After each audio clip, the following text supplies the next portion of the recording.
How's it going, everybody? It's me, Shane. I'm here to give you another review of Solo Leveling. It's episode 11, A Knight Who Defends an Empty Throne. Very literal for this title. Before I go any further, can you literally, please, hit the like button, subscribe, and hit the notification bell so you can be notified of more reviews just like this one. And if you want to support me even further, my Patreon link is in the description below. Let's go ahead and get to it. So, I'm going to do I don't want to call them least important parts. We'll do the setup parts first, and then I'll talk about the massive, awesome fight where, I'm not going to lie, two things are true here for me at least. I was kind of rooting for the Red Knight a little bit because whatever the Red Knight is, whoever the Red Knight is, cool as hell. And B, I'm sick of, like, Jin's scream. Maybe it's the VA, but his scream is just so... It's definitely not a shonen scream, right? It's definitely... I would say it borders on, I guess, like a horror scream, right? Someone just trying to go, I'm not going to get killed, right? Doesn't feel triumphant. Doesn't feel like a battle cry. At least not right now. Yeah, at least not right now. So let's talk about this part first. What is this guy called? Because this is about the job quest dungeon. But we're going to go, first we're going to go to the red hair. I know his name's something with the C. Is it Chi? I know Cha, and I know she is part of his guild, but the guild master guy, him and his group of hunters get on the helicopter. They're going to go to Jeju. He's already talking. He's talking to Gun-hee or Gun-ho, the head, the chairman of the Hunters Association. Tell him thank you for allowing me to, do this, just gathering information, seeing how things have changed. And Gung-ho basically said, well, look, you changed the perception of the public, with all the interviews and stuff about, talking about Jeju and things of that nature. It swayed people, and it swayed, I guess, for him to easily be able to get the approval to say, go ahead. Because this guy, he is, I think because he said the third raid to take care of that. He's never really officially exited that. In other words, in his mind, he's still been thinking of a way how to go back. Seems like a nice dude. Seems like he's racked with loss, or wrought with loss, and his group seems kind of cool. We do, like I said, we see S-Rake Hunter Girl, and he has some other coolish looking people with the armors and stuff. So they're gonna go to Jeju. The Jin-ho or Young-ho soon. I forget Jin-ho's family's his surname at the moment, but we get the family dinner, and he is so damn timid, just timid and all this other stuff. Because I'm wondering, why do you even want to do this? Is this something to prove yourself to your dad, or is this to one up your brother? Because it seems like your brother and your dad are assholes. So his brother's talking about. And he was the guy who had formerly asked Hae-in if she would join. So that's that guy. I thought it was like a liaison, but it was actually him personally. And remember, he's not a hunter, so he has in a negotiation with a Middle Eastern hunter and a European hunter. I guess S-rank hunters. And Jin-ho's like, yeah, of course that was another option, because we get the example of Doo-doo Suck, Hwang Doo-doo Suck. Apparently he's in America, because I guess that's a trade or something. They can go to different countries and be S ranks in different guilds around the world. He about to mess around and find out sooner or later. I digress though.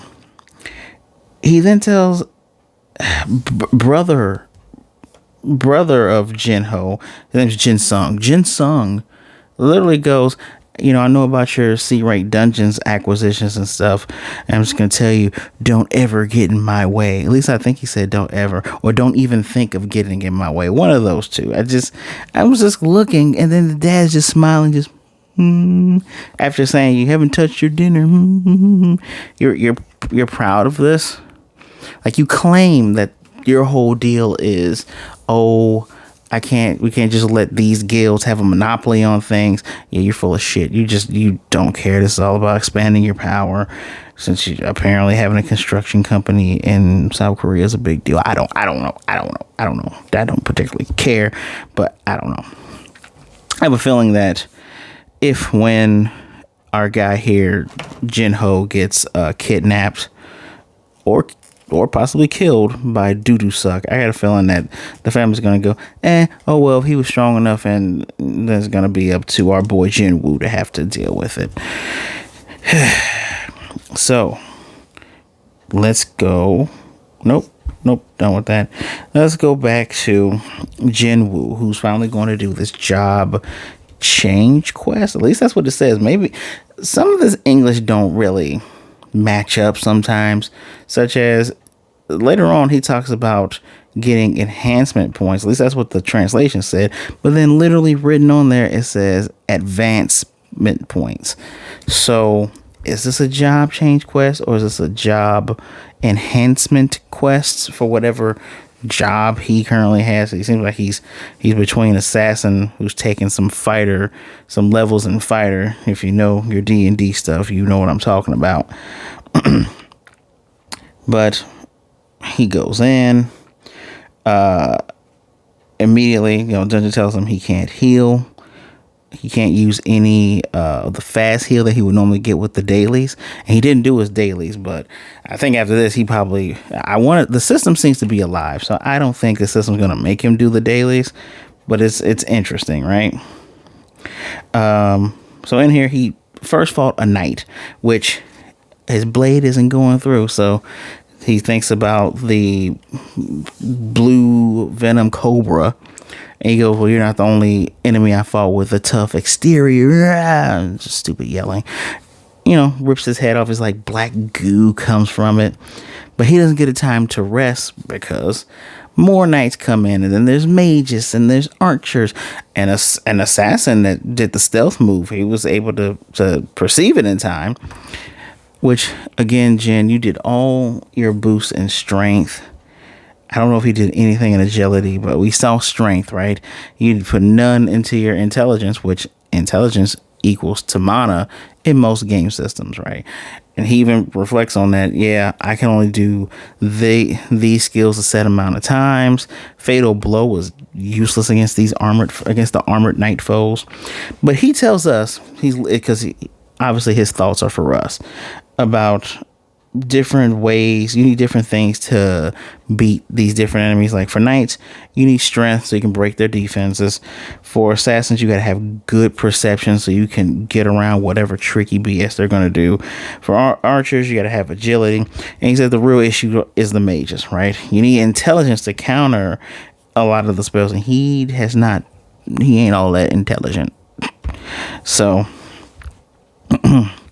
as he's going through this, he does get a moment to drink some water, but he also, going through his inventory, realizes he has all this armor. So he puts on, looks like he has some greaves, some leg greaves, a chest plate, and it comes on invisible.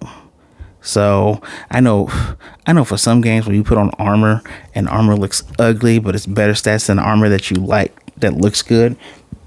I wish most games would just let you transpose that. Not all games. There's a few. I think Monster Hunter World lets you do that somewhere down the line, but I wish more games would let you do that. Anywho, he's putting it on because, again, he can't heal. He runs into the big boss now. And the big boss is Igris, not Ignis, even though Ignis would have made more sense. Igris the Blood Red. Knight Commander Igris the Blood Red.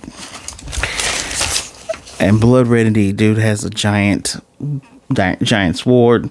Think of what's that guy called? Think of not Siegfried, although Siegfried from Soul Calibur, yes. The Abyss Walker from Dark Souls 1. That guy. I can think of his dog. His dog is Sig, but yeah, with the giant sword, the guy's supposed to imitate Guts because Miyazaki is head over heels with A Dark and Gloomy World, and just Skinny knight, big blade. Dude is fast as hell, so they're even with speed, but he's stronger than Jin. And again, Jinwoo's dagger's not going to get through this, so he puts it away so he doesn't break it. And this knight is so chivalrous. He just tossed his blade to the side, took off his cape, and I guess he had 2 daggers. I thought he was giving Jin the dagger so he have a stronger weapon, but no, he just threw down the daggers, and Jin's like, "Oh, you're chivalrous, or you just think you can beat me." And then that's when I shifted into, I kind of want him to beat you now, because now you're getting full of yourself again. Like, dude, I get it. You're the protagonist. You're the main character of this game, of this story. Chill the F out, right? Chill out. Maybe your enemy is a noble enemy, but you haven't had a noble enemy yet. You've had to fight literal murderers. Boy, the place where you live seems so nice, Jinwoo. And that's when the fight picks up, and the fight's great. I'm not going to do a play-by-play, but he whoops his ass. Now, Jinwoo does get a little hit here, which make the eyes kind of fade. Doesn't matter. Dude gets up. It's just, if he didn't have the armor on, he would have died very quickly. And dude, the blood red knight, the crimson knight hits him so hard that there's an empty throne there. Like, the knight didn't start on the throne. He came from the side protecting it. Wonder why. But he hits him so hard, he lands on the wall above it, tumbles down, and then just lands on it. Just lands straight on it. Hilarious. Cool and hilarious, in my opinion. And then this is when he starts thinking of his sister and his mom, which is funny enough because his sister, she made sandwiches, left sandwiches on the table, but then wrote a note. Everything is in English, which is quite strange to me, but leaves a note going, "Hey, dinner's in the fridge as well." And he screams out going, I'm not dead yet. I haven't lost yet. Blah, blah, blah, blah. Goes in, he's pushing the knight against the wall, and he uses his blade to stab the tender parts, right? The eye holes, the neck part, underneath the cool helmet. And he's just stabbing over and over again and stabbing harder. To where, one of the coolest, I don't know if you can call it tropes, because I wouldn't call this cliche, but one of the coolest things I like is when a really strong character, like a Whitebeard from One Piece, right? When the character like that, they kind of die on their feet and they're not going to fall over. Now, the knight does slump down, but the way he falls, or it falls down, it just kind of falls as if it's sitting and his legs are almost crossed. Because I was halfway expecting this thing to pop back up. But even Jinwoo admits that, he claims that it was a fluke. But I mean, when it's a battle of life and death, you kind of need to take any advantage that you can. That's literally what you have to do. Because all of his dashes and everything else wasn't working. So yeah, you got to stab the tender parts if you don't want to die. One of the effects here, though, there was a lot of white line art, a lot of, I forget what the art style is, where it's a continuous line and you're drawing from that. That's kind of how Jinwoo in the background looked, as he's like, hulking out and stabbing the knight in the face and the eye. Looked very brutal, very visceral. He has purple blood. So he gets 4 rewards, 1.5 million gold. He has the Crimson Knight helm, which is an S rank item. He's never had an S rank item before. He could just feel the difference. As a matter of fact, he remembers that the key to get to the Demon Castle is an S rank item. He gets reduced damage by 15% and a boost to strength and vitality. He says he's like, ooh, that's tasty. I don't know if that was a translation error, if that was supposed to be like gamer speak, but that is indeed what he said. He also got a rune stone that could give him the ability Ruler's Hand. I wonder what the Ruler's Hand is about. But next, because he still has the teleport stone still in his hand, and a bunch of different gates opened up. And above the system is telling him, and with the timer, it's telling him survive as long as possible. He gets advancement points, which is what the thing said, even though the translation said he said enhancement points. advancement points, right? And the longer he stays alive, he'll get a certain amount of points. And I love the fact that the system said good luck. I started laughing instantly when I saw that. And so he has to face waves and waves of enemies. Knights. There's one mage there that broke his stealth move, which I thought was cool. It was like an all-seeing eye type move where the eye just shifted to where he was, broke it. But I know there's a skill like that in D&D. I just don't know the name.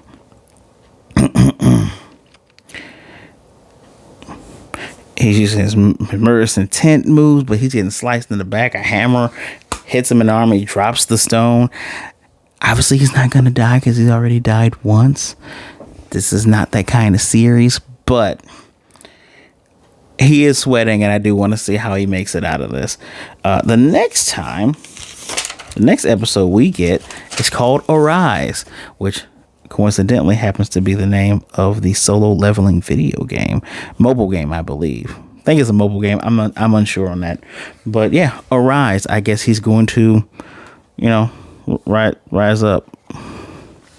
This episode, purely because of the fight, was a 4 out of 5. Because anything else, man, a little background stuff was cute. The Jin-ho stuff kind of annoyed me because I'm wondering, why is he doing this? I feel like he's doing this for his dad, because if his brother has other avenues of getting this guild started, even though he is not a hunter, I feel like there has to be some other personal ulterior or alternative motive for Jin-ho. But yeah, no, that fight's good. If you haven't watched it, go and watch it again. Or should I say go and watch it? I'm probably going to watch it again. I don't know if I'm going to try to find clips or I'm going to watch the whole episode, but the fight was really, really well done. It's nice seeing a humanoid enemy that's kind of matching him. Again, that's not an actual human.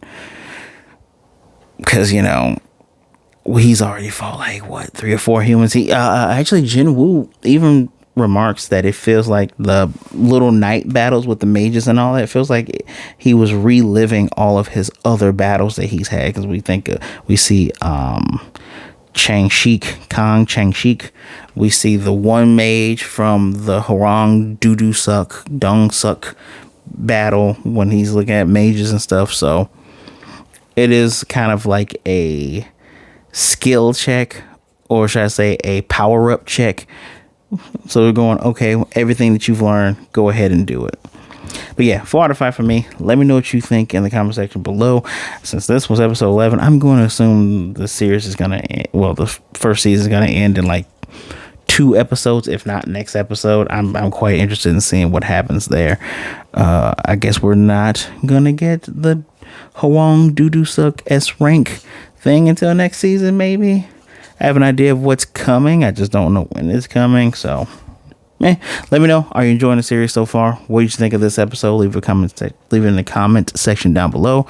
Please hit that like button, subscribe, and hit the notification bell so you can be notified of more reviews just like this one, everyone. Thank you for taking some time out to listen to me talk about solo leveling. I appreciate every last one of you. Please be good, be blessed.